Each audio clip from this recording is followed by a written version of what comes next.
The first trickle of Army engineers arrived in 1940. They came to build the bases, to make ready for the tens of thousands of American servicemen who would follow. The friendly invasion had begun.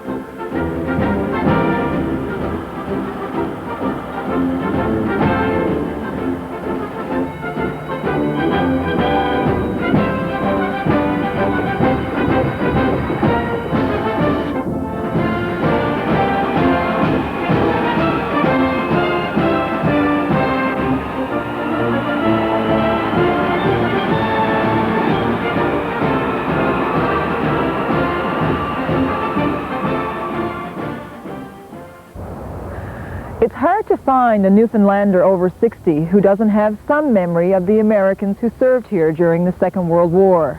The Americans touched the lives of thousands. They pleased some, they disappointed others, but they sowed the seeds of a relationship that's still alive today, 50 years later. I'm Pauline Thornhill. Tonight we bring you a second look at the Yankee years. Argentia, it's where our story begins. The first American troops to ever set foot on Newfoundland soil landed here. A boatload of Marines destined for an air-naval base. It was the most expensive base the Americans ever built outside the States during World War II. It went up practically overnight. 15,000 Newfoundlanders helped build it. For many, it meant the end of the Depression, a weekly paycheck for the first time ever. But it also meant the end of a community. The Americans needed land. The 500 people who lived in Argentia were in the way. It was heartbreaking to sell off everything you had in the way of livestock and just take your household possessions and move out and leave so much behind, memories behind, your home. What could be more difficult than that? It's not like a city dweller who just moves from one house to another. You're leaving more than that behind.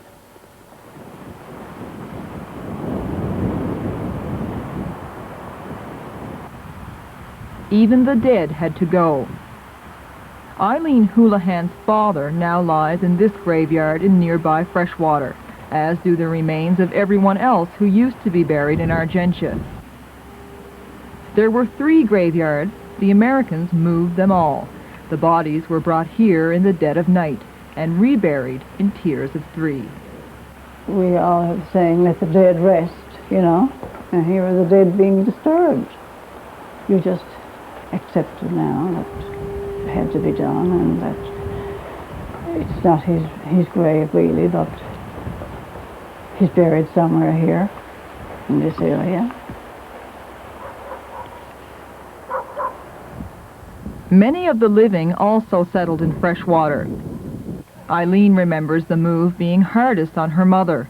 She never really got over losing her livestock and her gardens. They'd kept her children fed during the poverty of the 30s.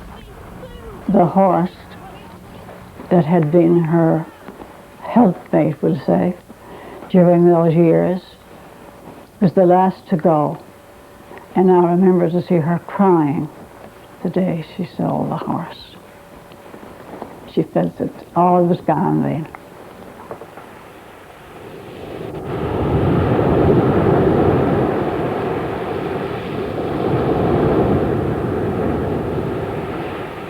In Stephenville, the Americans also took land, more than 8,000 acres of it. People were compensated, but by the Commission of Government, not the Americans. And people felt they got nowhere near what their land was worth. People like Hines Keating's father-in-law. See, he lost 20 acres of land just like the table. He got $1,200 for it. It was all clear. You go there and plow up every damn foot of it. He got $1,200. Today, it's looked upon as the price that had to be paid, the price of the economic boom that was synonymous with the American bases. Here it was an air base, the Harmon Field Air Base. Its first year, Stephenville went from a community of 500 to 7,000. Not only the Americans came, so did hundreds from nearby communities looking for work on the base. Tons of cargo came through Stephenville, thousands of troops, and 3 American presidents, including Dwight Eisenhower.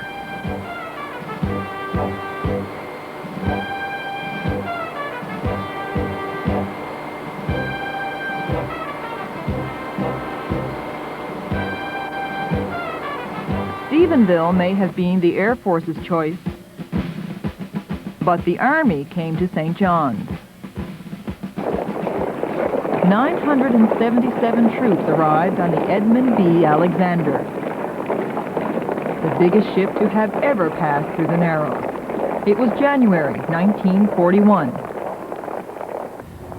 Cecil Hutchins was 19 years old. He was one of the troops on board. I heard stories that people actually got on the rooftops of businesses there to watch. Oh, yes, yes. They were all up, down, everywhere to see what was going on. Nobody wanted to miss anything.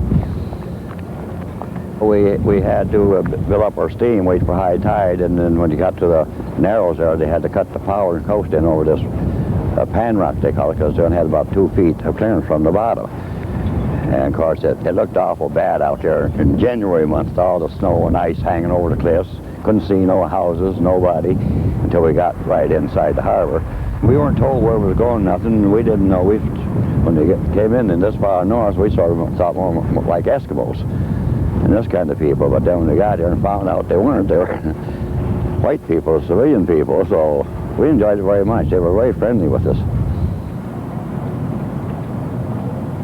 The Edmund B. remained docked on the south side of the harbor, the only place where the water was deep enough to float her. Fort Pepperell wasn't ready when the first troops arrived, so they lived on board ship until a temporary base camp was built.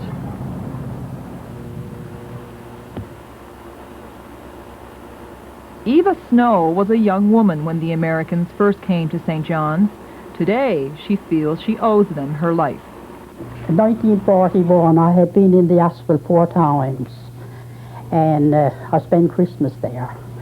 And the 2nd of January, Dr. Rosenberg operated on me, and I collapsed on him. And they needed blood, so this is what I found out after, that the boys from the Alexandra came down and donated blood for me. So I always say they saved my life. Some would say they also saved the local economy. Never saved a cent. I know lots of boys never, by the time they around paid their buddies, when they got paid, they went around and paid their buddies, then they turned around and had to borrow again because they had no money left. They spent it faster than they was making it. The troops moved into Fort Pepperell almost a year after Cecil Hutchins arrived. Oh, that was beautiful then. That was just like living in a hotel down there, great big brand new buildings and hot and cold water and well heated. Nighttime, of course, always go to town. Young fellas always looking for the women.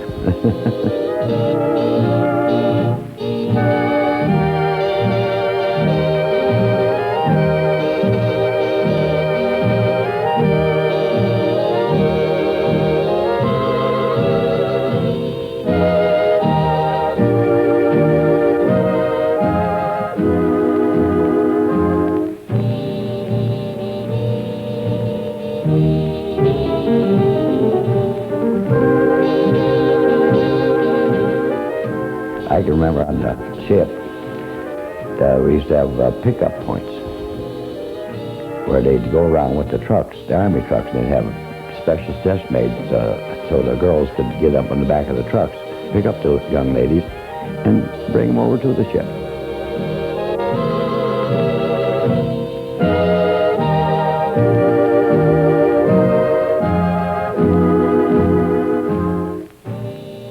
When it was all over, thousands of Newfoundland girls had married American servicemen. 25,000, almost 1/4 of Newfoundland's adult female population.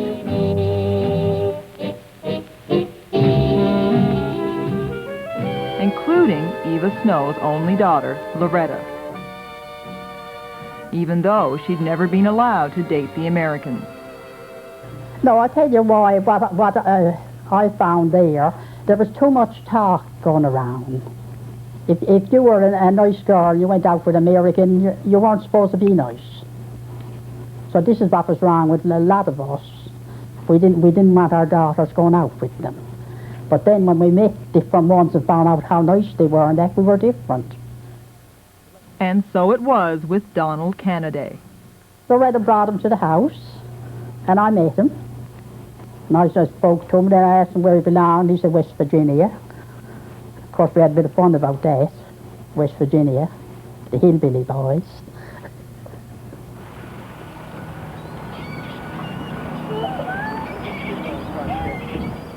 Oh, look at that sailboat. Isn't that gorgeous? It's beautiful. The Kennedys now live in Hampton, Virginia. Less than 3 months after Don met Loretta's mother, he proposed. I was getting on the plane with my girlfriend to go to Pennsylvania, and he said, here's a package. You know, passed me. I thought, oh, how nice, you know, Americans do these little things, you know, it's candy or something for the trip. And I get on the plane, and I mean, we were in the air when I opened it, and it was an engagement ring. So it was never such a thing as, will you marry me? It was an engagement ring in my hand, and when I came back here, my mother had all the paperwork done. That's the truth. That is the honest-to-God truth. I just want to make sure she wasn't going to go someplace else. So I gave her the ring, and then I figured I had her caught. Now you can go ahead and go over there and talk. Oh, look, look, look, look, look, look. Oh, look. Did you see them jumping up? They're really going after it. The Kennedys have lived in the States for 37 years now. Loretta knew when she married Don it would mean leaving Newfoundland. I blocked that out because I knew I didn't want to leave home. And his first assignment was to North Dakota, and he didn't want to go there, so he got it switched to Texas. And that was a whole new, I mean, I didn't like it at all. I didn't like Texas. You know, they had snakes in Texas. My Lord, I'd never seen a snake in my life. The only thing that crawled home was a caterpillar. My first impressions were the big billboards with the girl in the bikini, with the cold beer with the foam on top of it. I didn't drink beer at all. I don't think I had even tasted a beer. I go to his family. His father says, would you like something to drink? I said, I like a beer. I never, but it just looked so good, you know, to see the beer. I didn't like the idea of a way out of Texas. The hardest part of her leaving was that I wouldn't see her every day. And if I wanted to say something and I turned around, she wasn't there.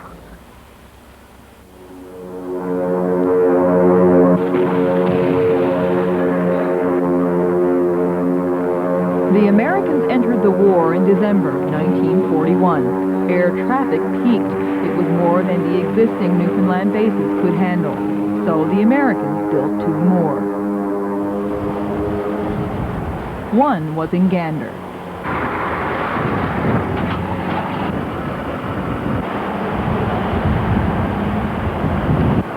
When the Americans came, there was no town of Gander. All this happened later. All that was here was the base in the middle of nowhere. There was no road. The only way in or out was by plane or by rail. Clarence Lannon worked for the Newfoundland Railway. The tracks are gone now. There's little trace of it or the Americans left in Gander. But Lannon remembers when it was different. When American Hudson bombers would fly just over the top of the railway station, one after another after another. They were going all the time, the building had almost lifted, you know. Coming in is not bad, but taking off, vibration. And sometimes it could be maybe 30 or 40 of them lined up on the runway. waiting for the weather report suitable to take across. This is the only Hudson bomber left in Gander now, a replica on a hangar tarmac. But during the war years, more than 10,000 of them were ferried across to Europe. It was the same in Goose Bay, Labrador. The Americans built here to handle the overflow from Gander. Good afternoon, ground DCL 601. DCL 601. DCL 601 to the vehicle corner. Today, the American side of the Canadian Forces Base in Goose Bay is little more than a big gas station. American planes are refueled and sent on their way. I might have one for you, sir.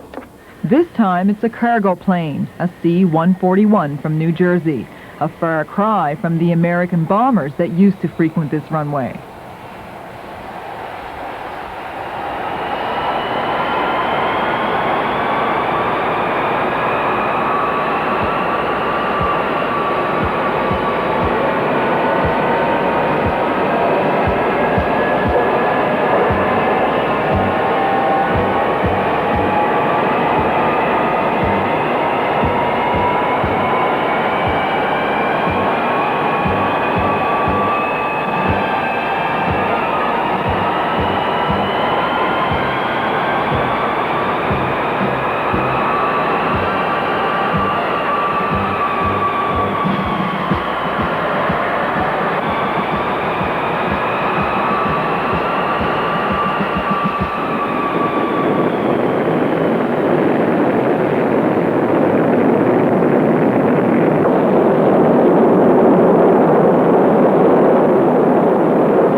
Gerald Dyson first arrived at the dock in Goose Bay in 1941. He was here even before the Americans. He came down from the coast of Labrador to help build the base. He was among the first crews to arrive. There was no Goose Bay then. There wasn't even a permanent dock, just a lot of construction workers with a lot of equipment. Gerald was 16 years old. I met some of the guys. One fellow in particular by the name of George Rounds coming out on the dock as I was going in, and he is a relative of mine but much older than me. And he says, young fella, you're not going to like it here. I think you'll want to go back. Well, I says, it don't look like I'm going to get back anyway, so I didn't like it. But Dyson stayed. He settled in the nearby town of Happy Valley. The base became his livelihood. Today, he says it saved him from a future in a failing fishery.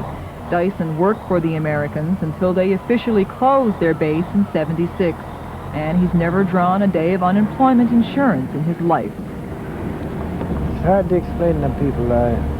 They were more like yourself. I found them more like yourself than the Canadians were. You go in the mess hall, the heat, and maybe a bunch of civilians sitting down at the table, in come a GI. And he'd take his tray and come out, and he'd probably hear him before he left the where he got his food, eh? And he'd call you by name and move over, you know? I'm going to sit down with you civvies, you know? But they're very common people. So this is General Knapp. General Knapp. He was a two-star general at that time, so he got... Minnie Fever also worked for the Americans as a maid for the officers' wives. One officer's wife in particular, Mary Emma Knapp, wife of the American base commander. As long as I can write and that, I'll always keep in touch with them. I got so, involved in so far, it was like a part of my family. The Knapps had a child in Goose Bay, their first son, and only the second baby born in the American base hospital. Living room part. A few months later, General Knapp was transferred to Nebraska. Rather than lose Minnie, the family asked her to come with them. And I said, well, there's one of myself and my husband at home. Maybe if I can coax him up enough, he'll let me go. I said, I want to go. And from that it started out. So you really did want to go? Oh, I did. Oh, I wanted to go so bad. And she did go for almost 6 months. It was 1957, and she'd never been any further than Halifax.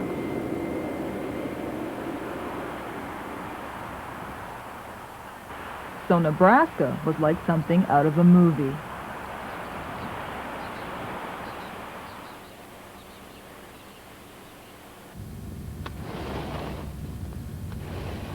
General James Knapp and his wife still live in Nebraska, in a neighborhood just outside the base headquarters they were transferred to from Goose Bay.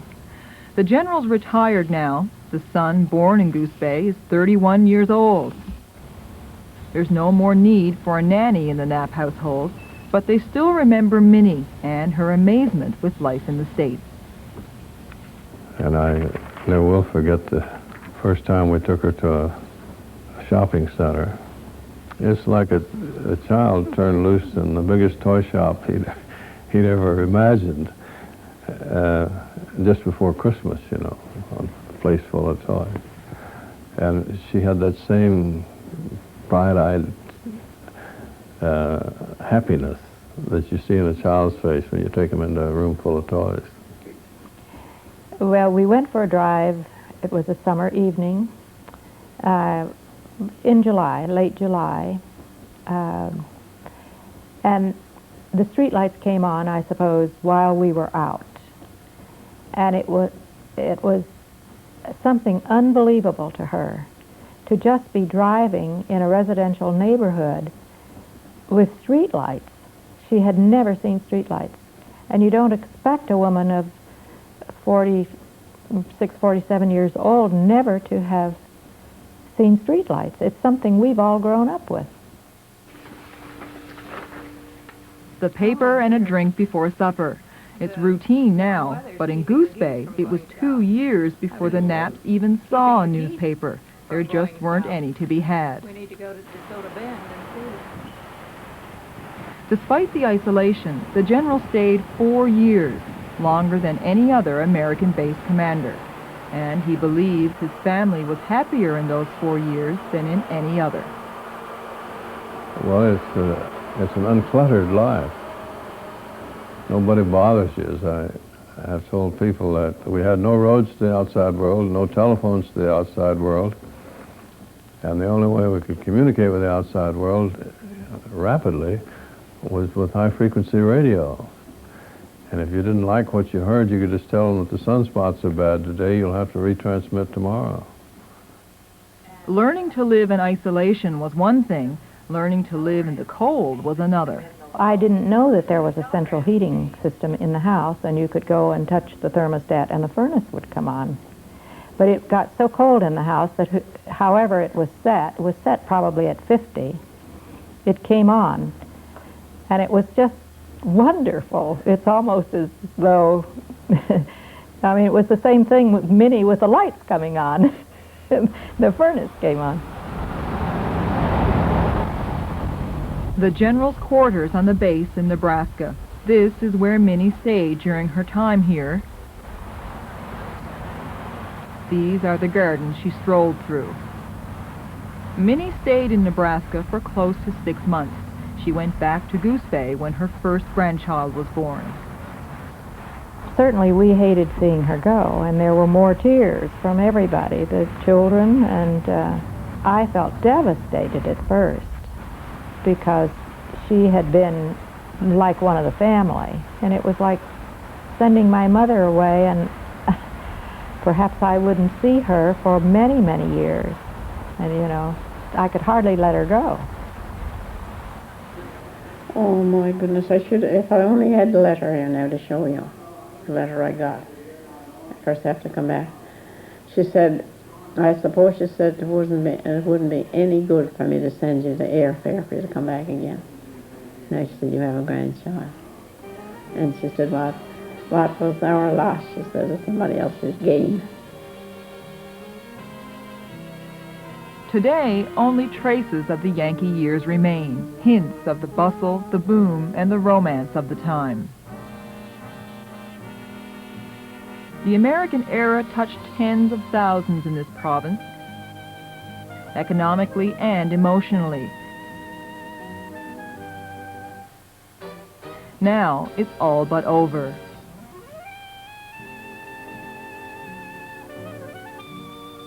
Only Argentia remains, where our story began. They were the first Americans.